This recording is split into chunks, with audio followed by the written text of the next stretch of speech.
of traveling and working and trying to have some sort of different relaxation, but it's extremely difficult because traveling itself just eats so much more of your time that you have to kind of work back. You know what I mean? You pay a price for the 1.5 days you're traveling and getting people in and out. You have kids and family. I'm sure that's like additional time, several hours to kind of move people in backwards and forwards. So your ability to do work is really constrained. And the way I'm thinking about it is that either I'm going to stop traveling altogether, or I'm going to just get my head down and get stuff done, or travel less frequently but stay longer. So maybe go and do a month somewhere where the amount of time you're moving around is actually going to be less in terms of a ratio, but you can actually stay like you did in Cornwall, right? I'm doing that every summer from now on. Yeah, I think that's smart. Why do it in summer? You should do it in February. You know what I mean? Don't mean Glasgow in February, mate. No, definitely not. That is another ongoing question I've got. But unfortunately, school kids need to go to school. Yeah, that's Claire. I think that's Claire Bush. So knows fully well. Yeah, different commitments. Anyway, welcome everybody to Brainfood Baked Fresh. It's episode 5. We're going to review issue 314. We're going to try and do this every Monday if Adam and I are both here. The idea is loads of people read the newsletter, but we don't get the chance to really talk about it and talk through it. So this is an opportunity for us to do that. And indeed, for people who haven't read the newsletter, it's an opportunity to listen to it instead of reading it. So this is what it's all about. Anyway, I'm here with Adam, obviously. Adam, good to see you. And pick out a few things, man. What was interesting, mate? Right. So the first thing is I enjoyed the new World of Work survey 2 years on from Workable. And so the things that I picked out in that were talent acquisition teams are absolutely strapped for resources. Recruiting today is an extremely big challenge, and they're constantly trying to hire more people with less people in their teams, less budget for things, et cetera, and it's pretty much doubled in challenge compared to 2 years ago when they did their last survey. So that was the first one that I picked out on that. It would be just on that note, it would actually be very interesting to see whether the absolute numbers of recruiters has gone down, let's say from the 2019, 2020 peak to where it is now. Like, are we literally going with less people doing the job than we did 2 years ago? I think more companies have probably got TA teams than they did, but I think more companies have probably got TA teams than they did, because there's a lot more. I mean, every month there's another startup, or scale-up business that's bringing in their first head of talent and their first recruiters and sourcers and things like that. But at the same time, I wouldn't be surprised if there's been no increase in overall numbers, because the biggest companies have got less. RPO continues to grow, but at the same time, I can tell you for a fact, RPO are making no additional spend if possible right now. They're really, really cautious. Yeah, I think so. There's probably a shift of in-house to RPO in a small way, because some faster growing companies have absorbed a lot of talent. But there's still small numbers overall. I mean, people who are in TA, internal TA, I think they're still typically looking for a TA role back in corporate, and maybe moving to different types of businesses outside of just the tech startup scene. Anyway, interesting report. Anything else within that was interesting? Yeah, there was the return to normal. 4% of people in 2020 thought that their industry would not return to normal. And now it's 23% who are saying their industry will not return to normal. So I think that there's been an acceptance that there is no, there's a lot of people are not, I think, that they're not going to return to normal. But that still says that 73% or 77% of people are saying they think that their industry will return to normal. I don't think that's the key, because another one of the bullets said that flexible working is definitely here to stay. Especially when it comes to location. A lot more people can, work in different locations than they could. Interestingly, I think we knew this anyway, but interestingly, this backs up remote, like completely remote, has gone down in the last 2 years, but partial remote, as in hybrid, I guess that means, has gone up over the last 2 years. Yeah, so that's interesting. And then the next one, which was in there, which is a segue into another piece of brain food, was that employee monitoring is on the rise. So employee monitoring is on the rise. Now, that's what it said in the Workable report. And so I wonder if that really means we're being asked to do more KPIs and more OKRs, or whether that means there's spyware installed on our laptops. The spyware. I mean, it's one of the growth. It's one of the mini growth sectors of investment is employee surveillance. Even though they don't call it employee surveillance, I think they call it. I mean, this is why I kind of rib. You're calling it people analytics. I do, yeah, I do, and I annoys the PA people a lot because they obviously love people. I love people analytics, but I think the line is very narrow. Like, what is people analytics? Where does it turn into bossware? It is bosses looking at it, and they are making decisions based on your performance, so and so. So, where is the barrier apart from maybe motivation? Is the only barrier. But different, should I say? But at the end of the day, it seems to me like a little bit of a rebranding of the same thing.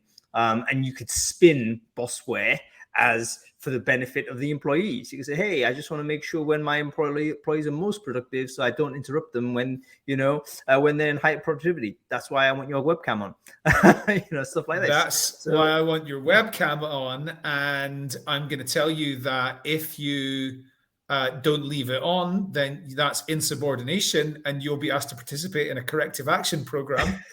That's it. Be dragged forward into a struggle session on Zoom or something. And then if you're lucky enough to work inside the EU, you will actually be able to go to court after you get fired for not keeping your webcam on while you're working. Not when you're in meetings, just while you're working.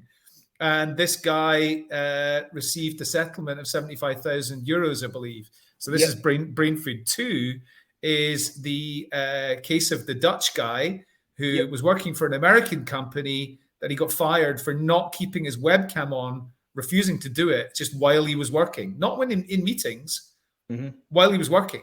So they fired him for refusal to work or refusal to be monitored at work is what it should have been, but it was refusal to work and insubordination, and then was invited to a corrective action program. Amazing. Sounds like something straight out of Nazi Germany. It was, and no surprise EU backed him on that. And by the way, folks, I'd be interested to know, what are your thoughts on this? Like the certain rules that do apply for companies. The webcam thing, I think, always on is a bit strange, but there are some companies that have made a commitment to do that in order to do full transparency, quote unquote, and without the judgment or without the sense of penalty if someone happens to not be at desk. It's similar to saying radical candor, for instance, but again, it segues very easily into surveillance. So how does all this work? I mean, if you sign a contract and it's in the contract to say your webcam must always be on, I assume you waive your future opportunity, your future rights to have a problem with that. Is that correct? I mean, this is all like new stuff. Like, no one knows, right? Who knows? So the guy was working for it's a US, but it's really an Indian company, I think, but it is technically a US based company. IT business, software development business called Chetu, CHETU, was the company the person was working for.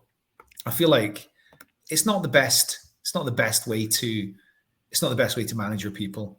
No, of course not. I mean, I don't think there's anybody listening here would publicly endorse that. And I think, probably anybody into brain food generally would not believe in this way.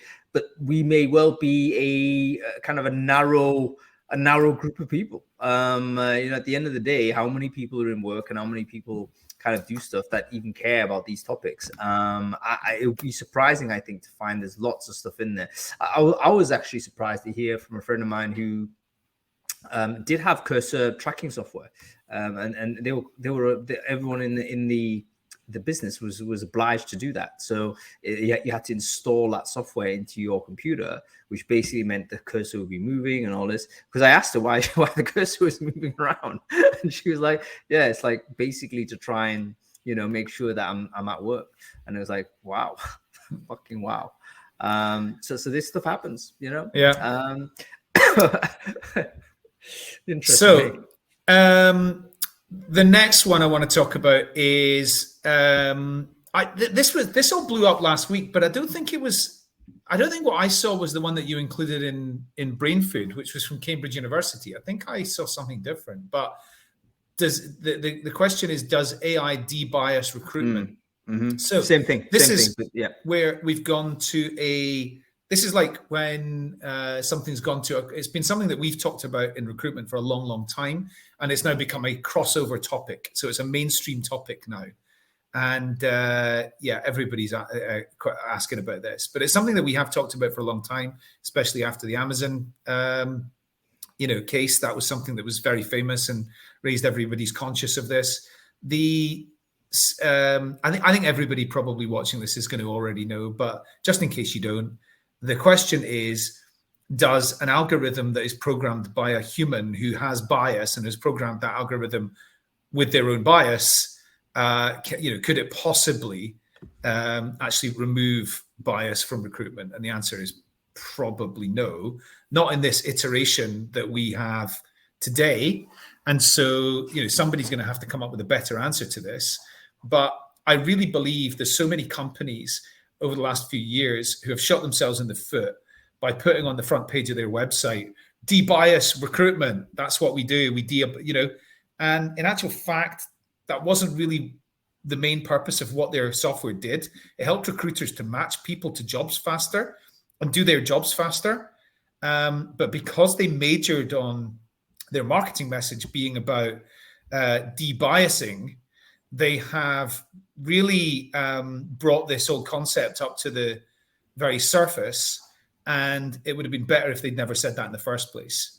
So I see Michael's on here, who knows a huge amount about de-biasing your recruitment, and he's agreed. He and I spoke about this about 10 days ago in person. Cambridge University has put out some research which basically shows, no, it doesn't de-bias recruitment. It's interesting because, by the way, folks, they've actually published this exercise that you can test for yourself as to how basically your facial expressions, you're changing your facial expressions can essentially change your score.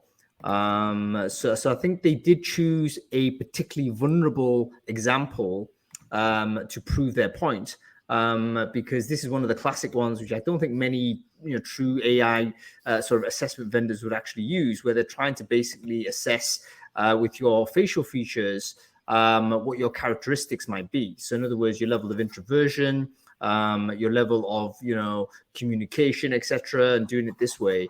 And basically the test was, guess what? You could be a surly person pre-coffee at 7:00 in the morning, and 9:30 you'd be a totally different person. And you'd have very different results, a very different personality profile, simply because you've basically altered your consciousness by having a load of caffeine or whatever narcotics of your choice. This is the entire purpose of narcotics in general, in my opinion. How human beings have evolved. Almost every culture has evolved a way of doing this in order to change our minds. I mean, that's basically why we do it. So anyway, I think they've chosen a very weak test to prove their point. But the underlying point, I think, is still there, which is, as you say, very difficult to make the claim that the AI software or the assessment software is going to magically make your recruitment unbiased.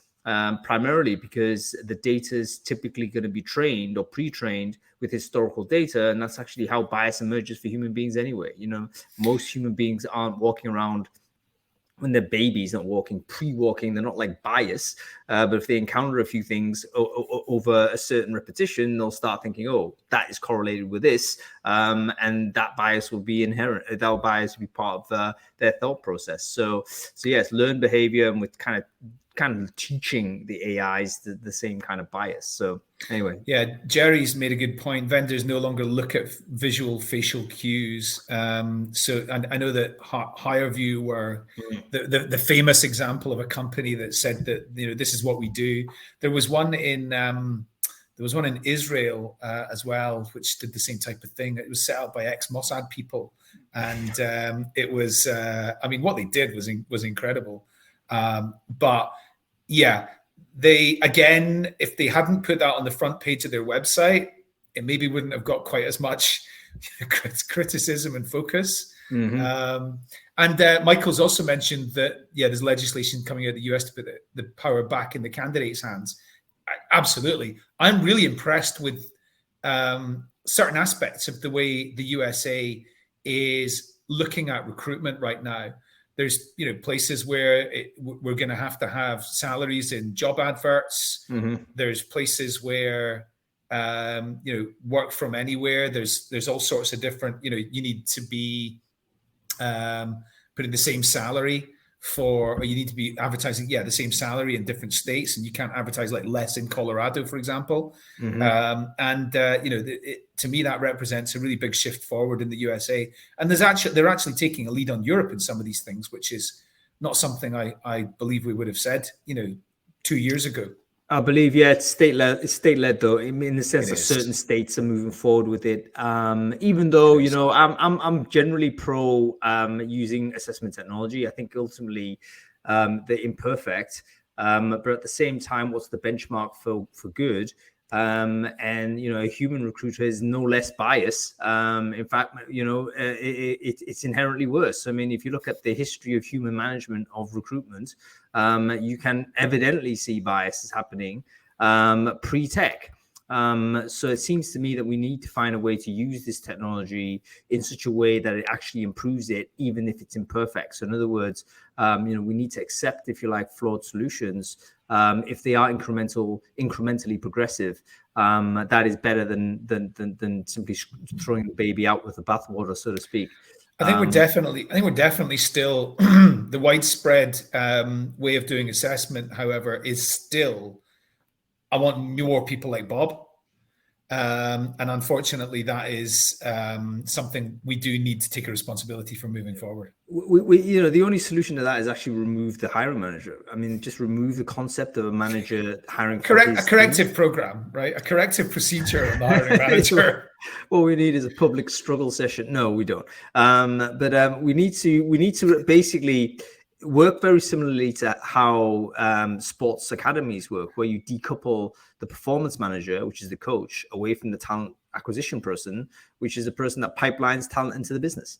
And that way you don't have a situation where the talent acquisition person, their only focus is, look, does the person have the raw potential, the qualities that we can shape, all those things? That's what they're looking for. They're not that bothered about the whims of the individual managers per se. They're just going to a brief from the top down. This is the type of person we want, and you just pipeline the talent in. But right now, of course, we even have the term hiring manager, which tells us that it's still very much territorial part of what the job they do.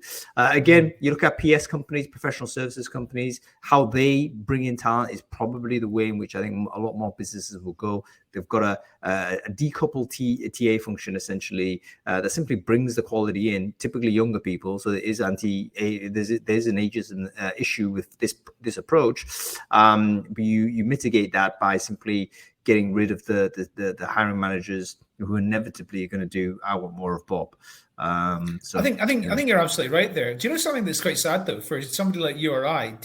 What chances do you think there are for you or I to go and train to become? If you or I decided, right, actually, do you know something? I'm going to go and become a lawyer, or I want to go and become an accountant. I've decided that I'm probably quite good at that. What are the chances of you or I getting a traineeship? Oh, zero. I think right, and rightly so though. I mean, because we've got risk being a trainee. If you were to analyze, like sometimes a lot of this learned, we call it bias, but it's not irrational per se. If you turned up, if you sent a CV in for a low level role, Adam, I'd ask several more questions than I would do if you were 25 years younger. Same person coming in as a graduate, more to profile. You've hit a certain level career wise, you've hit a certain level life wise. Why are you applying to this entry level recruiter role? I would have a huge question about that. That's different though. An entry level recruiter role is different. If I'm talking about training to become a lawyer, like, all right, doing something completely different.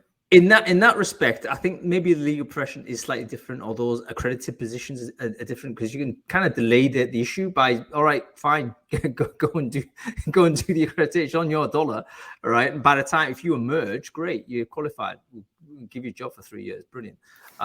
So that's different. But if you're going to, let's say, a entry-level job that doesn't have that accreditation, I've got to train you up and I've got to do all of these things and inculcate you into the business.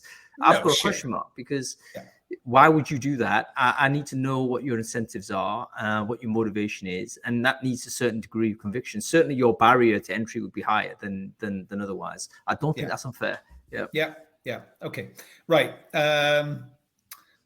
I want to talk about the landlord whose recruitment advert was on the blackboard outside the pub. Right, there we go. Let's have it. Looking for a chef. Right, talking about bias, seamlessly moving towards bias in recruitment, staying in this zone. The advert on the blackboard basically said, "Chef required, no snowflakes, please." When asked about this, he said, "Since the pandemic, I find that people don't really want to work as much. They constantly want time off. They are flaky. And what I'm looking for is somebody who is hardworking and slightly eccentric." Now, there were absolutely ways of that person, let's call that landlord a hiring manager, right, conveying what they were looking for without potentially offending a lot of people. They're looking for somebody with values that they think are good values for working in that environment.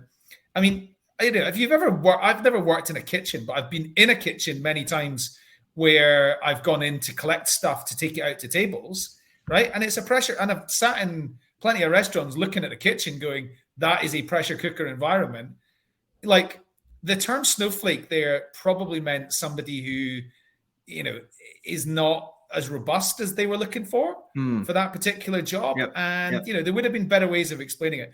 But I loved the feedback that they got on Twitter, which went from, at one end, people saying, yeah, you're absolutely right, the world is now run with snowflakes and we shouldn't have, as many snowflakes, to the other side, which was somebody had said, I hope you get no applicants for this job. So, people took quite a lot of, look, there's something about freedom of speech, but then there's also something about, there's a great area here in terms of the use of the word snowflake. Yeah, I'd be interested in everyone's thoughts on this. Like, how good or bad is this? And do you think it's egregiously bad? I've got two views. Firstly, using different values. I actually challenge whether that's possible, because if you look at where the advert was, it's actually on a blackboard. And there's not a lot of space there.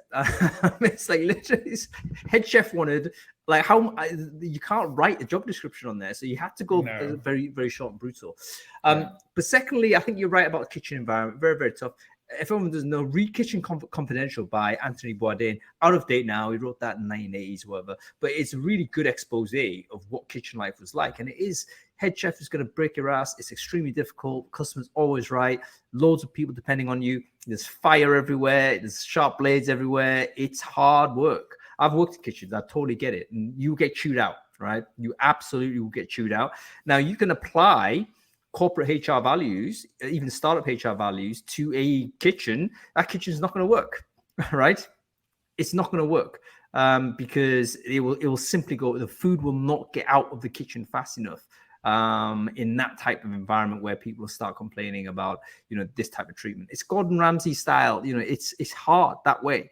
So now, does that culture need to change and evolve? I think absolutely. But the question is that needs to change and evolve alongside with customer expectation, food timing. How long are you going to sit there and wait for it? What kind of service are you expecting, et cetera, et cetera. So but you got to run a business, though. You got to have turnaround, which is appropriate for making as much money as you can make as well. It's very tough business. Margins are so thin. Yep, and you can't get the staff anyway as well. So all of this type of stuff. So I think what the guy, interestingly enough, this hiring manager, this landlord, his observations were not incorrect. In the sense that no one wanted to do this type of work. Number one, we all know this candidate shortage.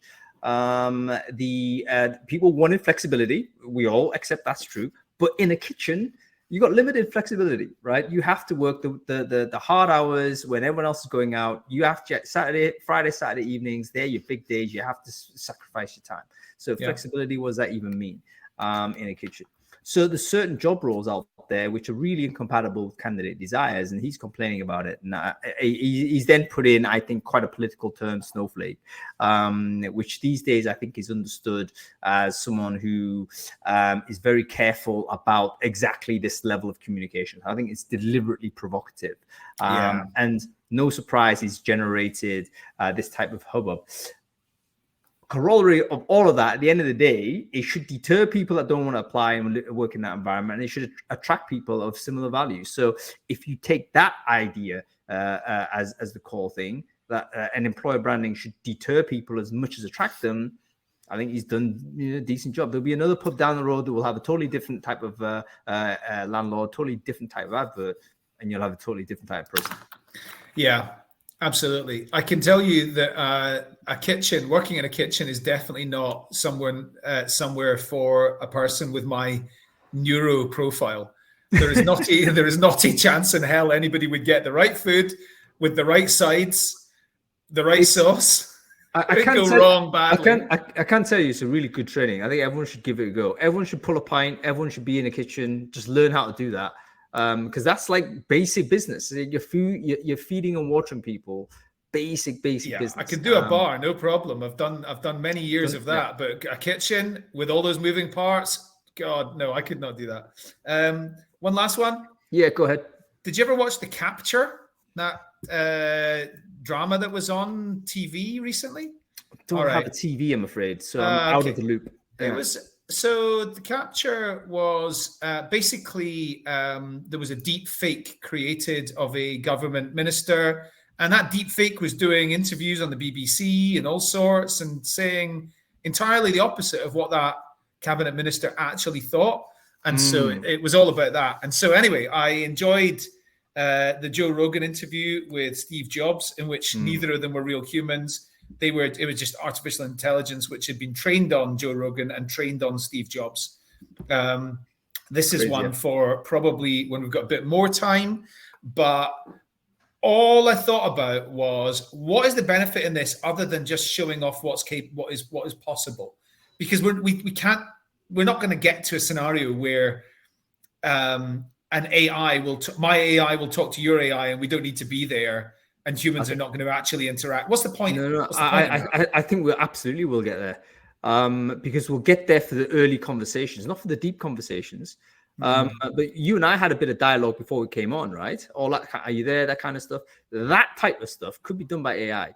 The little bits of information exchange that isn't necessarily deep. I think that could absolutely be done. There's a new concept called digital twinning, which I'm really excited about, which is where right now it's celebrities, but they're basically creating AI versions of themselves to be able to handle fan service. And I think that's brilliant. You can totally imagine a CEO. Bruce Willis. Yeah. I think he said it was a fake article, though. It was fake information. He later said it was fake. But there's enough information, particularly stuff like you and me, that are on sort of live stream all the time. There's actually quite a lot of data about us now. So I would be surprised if our voices weren't able to be replicated, and our faces, even our mannerisms and so on. We could probably get to a deep fake version of Brainfood at some stage. And I think that would be a really interesting experiment. I don't see that as a negative. I think that could be a way in which, firstly, a demonstration of the tech, A second thing could be you could do like customer service and frequently asked questions and stuff. Yes, this is true. Absolutely. Yeah. So right. You could do first stage interviews and things like that, I guess. Yeah, absolutely. Yeah. And it'd be quite cool being interviewed by an avatar, Steve Jobs, the spirit of Steve Jobs, because you can actually program what he might say in these situations and accurately predict that's what he would say. So why would that not be a cool feature? Anyway, listen, that's it. We'll keep doing the Brainfood Baked Freshes. You're back this Friday, by the way, in case if you didn't know. Can't wait. We're going to do Brainfood Live on air on Friday. Make sure you turn up for that. We're going to talk hiring, firing, and startup and scale-up culture. Real talk. So we're going to strip away all the BS. Let's demystify it. What does it really mean to work in one of these organizations? Now is the time to find out. Okay, follow the channel, folks. Keep watching. I'm thinking about sending my deep fake on instead of me turning up for that. You know what? That's the ambition for 2023, to actually get a deep fake on screen to see where the programming, the technology is there. Because I'm excited to explore. All right, that's it. Yeah, cool. Take it easy, folks. See you later. Cheers. Bye, everybody.